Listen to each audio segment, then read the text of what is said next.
বাসগৃহৰ পৰা সৰু সজ্জালৈ আহি আছে আৰু আমিও গৈ আছোঁ। শেষবাৰৰ বাবে লগ পাবলৈ গৈছোঁ যদিও মনত এনেকুৱা হৈছে যেন আমি জুবিনদাৰ ফাংচন চাবলৈহে গৈ আছোঁ। আগতে জুবিনদাৰ ফাংচন বুলি ক'লে এনেদৰে বলিয়া হৈ যাওঁ আৰু আজিও বুকুত এটুকুৰা শিল বান্ধি বহুত দুখ লৈ আগৰ দৰে জুবিনদাক এবাৰ চাবলৈ, এবাৰ লগ পাবলৈ, এবাৰ চুই চাবলৈ আৰু এবাৰ কাষত পোৱাহি বাহিৰে চবৰে মনত দুখ। যদিও জুবিনদাৰ গানবোৰ মুখত আওৰাই আছোঁ, গাই আছোঁ, তথাপিতো ভালকৈ গানবোৰ মুখৰ পৰা ওলাই অহা নাই। বহুত ভাগৰ লাগিছে মনত আজি বহুত ভাগৰ লাগিছে।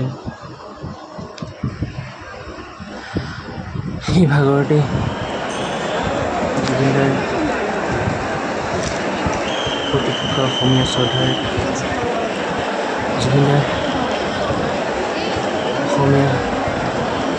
অসমৰ জনসাধাৰণৰ যি মৰম, সেই মৰম উপলব্ধি কৰিবলৈ বহুত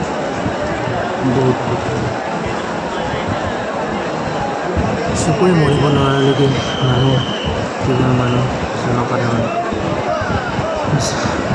শেষ মুহূৰ্তত এটাই আশা কৰোঁ, জুবিনদাৰ স্মৃতিবোৰ এনেদৰে সজ্জিত হওক যাতে ভৱিষ্যত প্ৰজন্মই আজিৰ এই দিনবোৰ, জুবিনদাৰ স্মৃতিবোৰ, জুবিনদাৰ দিনবোৰ সাধু কথা বুলি নাভাবি বাস্তৱৰ এখন ছবি সিহঁতৰ মনত জাগি উঠক। অসম চৰকাৰক এটাই অনুৰোধ কৰোঁ, জুবিনদাৰ স্মৃতিবোৰ এনেদৰে সজ্জিত কৰক যিবোৰ ভৱিষ্যতলৈও বাস্তৱত এখন ছবি দাঙি ধৰে। কাৰ ভুলৰ বাবে আজি অসমবাসীয়ে এনেকুৱা এটা পৰিৱেশ, এনেকুৱা এটা দিনৰ সন্মুখত নিশ্চিত হৈছে।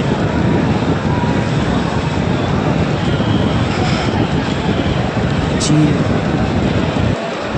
আমাৰ মৰমৰ মামা হিমন্ত বিশ্ব মামা ডাঙৰীয়া এটাই অনুৰোধ, জুবিনদাৰ মৃত্যুৰ ৰহস্য তন্নকৈ ফাদিল কৰক আৰু অসমবাসীৰ ৰাইজৰ আগত দাঙি ধৰক। যদি আপুনি এইটো কাম নকৰে, অসমবাসীৰ মনত সদায় বুকুৰ দাঁত হৈ থাকিব, সদায় এটা বোজালৈ, দুখৰ বোজালৈ ঘূৰি পৰিব। আপোনাক এটাই অনুৰোধ, জুবিনদাৰ মৃত্যুৰ ৰহস্য তন্নকৈ ফাদিল কৰক। কাৰ ভুলৰ বাবে আজি আমি অসমবাসীয়ে এনেকুৱা এটা পৰিৱেশ, এনেকুৱা এটা দিনৰ সন্মুখীন হ'বলগীয়া হ'ল। অসমবাসী ইমানেই আশীৰ্বাদ আছিল জুবিনদাৰ ওপৰত, ইমানেই মৰম আছিল জুবিনদাৰ ওপৰত, ইমান সোনকালে জুবিনদাৰ কেতিয়াও যাব নোৱাৰে। এয়া বেলেগৰ ভুলৰ সন্মুখীন হৈছোঁ আজি।